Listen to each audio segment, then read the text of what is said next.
You should be grateful, Isoken. Do you know how many women wish they had a man like me? I am grateful, she whispered. Then show it. When she hesitated, his fingers dug into her arm. His grip was tight, unrelenting. Don't make me teach you how to be a good wife. She swallowed hard. That night, she let him take what he wanted. And after, as he held her close, pressing kisses to her shoulder, he whispered, I love you so much, baby. No one will ever love you like I do. A tear slipped down her face. She believed him. Welcome to Psych Tales. Whether you're returning for more or here for the first time, you're in the perfect place to explore psychological disorders through captivating stories. If you enjoy learning about psychology in a simple, engaging, and entertaining way, don't forget to like this video and subscribe. Let's dive in. Isoken's hands trembled as she gripped the kitchen counter. Her heartbeat pounded in her ears. The walls of the house that was supposed to be her safe place, felt like they were closing in on her. Justin stood in front of her, his face twisted in anger. He had just come home, and she could already tell something was wrong. She had learned to read his moods like storm warnings. The slap came before she even saw his hand move. Her head snapped to the side, pain exploding across her cheek. The ward tilted, her ears ringing. She tasted blood. She pressed a shaking hand to her face, her breath coming in short gasps. Justin towered over her, chest heaving, his eyes wide. But then, just as quickly as the storm had come, it was gone. He sighed, rubbing his face. Look what you made me do. His voice was softer now, almost sad. Why do you always push me, Isoken? She didn't answer. She couldn't. He stepped closer, wrapping his arms around her. She went stiff, her body frozen in shock. I'm sorry, baby. I didn't mean it. You just make me so mad sometimes. A tear slipped down her cheek. Justin wiped it away gently, his touch suddenly soft. You know I love you, right? She nodded, her throat too tight to speak. Good. He kissed her forehead. Now clean this up. She did. And that night, when he pulled her close in bed, his arm heavy around her waist, she lay still. Her cheek throbbed. Her heart ached. But she told herself it was just one time. It wouldn't happen again. Would it? The next morning, Justin was the man she had fallen in love with.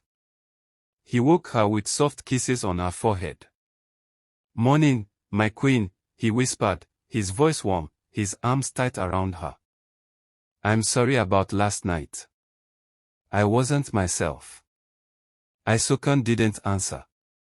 She wasn't sure what to say. As she sat up, pain shot through her jaw. She winced. Justin's eyes darkened for a moment, then he sighed and gently touched her face. I didn't mean to hurt you. She wanted to pull away but didn't dare. Instead, she forced a small smile. I know. To make up for the night before, Justin took her shopping. He bought her a beautiful dress, new shoes, and a gold necklace. He took her to a nice restaurant and held her hand across the table. See, he said, smiling. I take care of you. Isoken tried to believe that. But the next time he got angry, it was worse. He had been drinking. Not much, just enough for his mood to swing. She had been quiet all evening, careful not to say the wrong thing, but it didn't matter. Why are you so cold tonight? He asked, his voice tight. I'm not, she said quickly. You are, he insisted. Acting like I'm some kind of monster. He scoffed, shaking his head. You should be grateful, Isoken. Do you know how many women wish they had a man like me? I am grateful, she whispered. Then show it. When she hesitated, his fingers dug into her arm. His grip was tight, unrelenting. "Don't make me teach you how to be a good wife." She swallowed hard. That night, she let him take what he wanted. And after, as he held her close, pressing kisses to her shoulder, he whispered, "I love you so much, baby. No one will ever love you like I do." A tear slipped down her face. She believed him. Isoken told herself that Justin didn't mean to hurt her.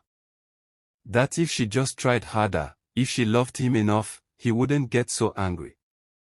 She became careful, watching his moods, learning what made him upset, making sure everything was perfect when he came home. If he wanted quiet, she spoke softly. If he wanted attention, she dropped everything to give it to him. She learned to read his face like a storm warning. When he smiled, she breathed easy. When he was silent, she prepared for the worst. When he was angry, she braced for impact. But no matter how hard she tried, it was never enough. One night, she accidentally spilled water on the dining table. It was a small thing, barely a few drops. But Justin's face changed instantly. "You're so careless," he snapped. "Can't you do anything right?" I'm sorry," she stammered, grabbing a napkin to clean it up. "Sorry." He laughed bitterly. "That's all you ever say." Before she could move, he grabbed her wrist, tight, too tight. She gasped in pain, but he didn't let go. "Look at me when I'm talking to you," he demanded. She forced herself to meet his eyes, even though her hands were shaking. "I work hard for you," he said, his grip tightening. "I give you everything. And this is how you repay me." Tears blurred her vision. "I didn't mean to." His grip loosened. He sighed and ran a hand over his face. "I don't want to be like this," he muttered. "But you make me crazy, Isoken. You don't listen." She should have been angry. She should have pulled away, yelled, told him this wasn't okay. But instead, she touched his arm gently. "I do better," she whispered. His face softened. He pulled her into a hug, rubbing her back. "I don't like hurting you," he said. "But sometimes, you make me." Isoken closed her eyes. Maybe he's right.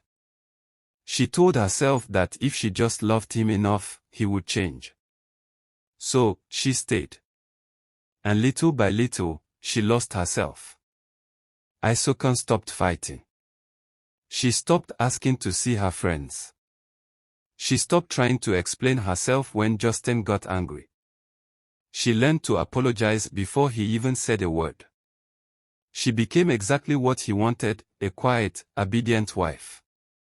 But inside, she was disappearing. One morning, she stood in front of the mirror, staring at her reflection. The woman looking back at her had dark circles under her eyes. Her skin looked dull, her lips pale. She touched her face, remembering the girl she used to be, the one who laughed loudly, the one who had dreams, the one who once believed love was supposed to feel warm, not cold. She barely recognized herself. But there was no way out. Even if she wanted to leave, where would she go? Her family wouldn't understand. They had been at her wedding, smiling, clapping, celebrating. If she told them she was unhappy now, would they even believe her? And what about society? What about the people who said, marriage takes work and a woman must endure? Wasn't this just part of being a wife? And Justin, he wasn't always bad. Some mornings, he kissed her forehead and told her he loved her. Some nights, he held her close and whispered how much he needed her. How could she leave someone who needed her? No. She couldn't leave. This was her life now. And she would make the best of it. Wouldn't she? Toxic relationships can feel like a trap, one that's hard to escape. But no one deserves to live in fear, pain, or silence. If you or someone you know is in a situation like this, please know that help is out there. What do you think about this story? Leave a comment below. Share your thoughts, your experiences. Others could benefit. And if this video moved you, please like and share it with your friends. Someone out there might need to hear this today. Don't forget to subscribe and turn on notifications. The part 2 of this story is coming soon, and you won't want to miss what happens next.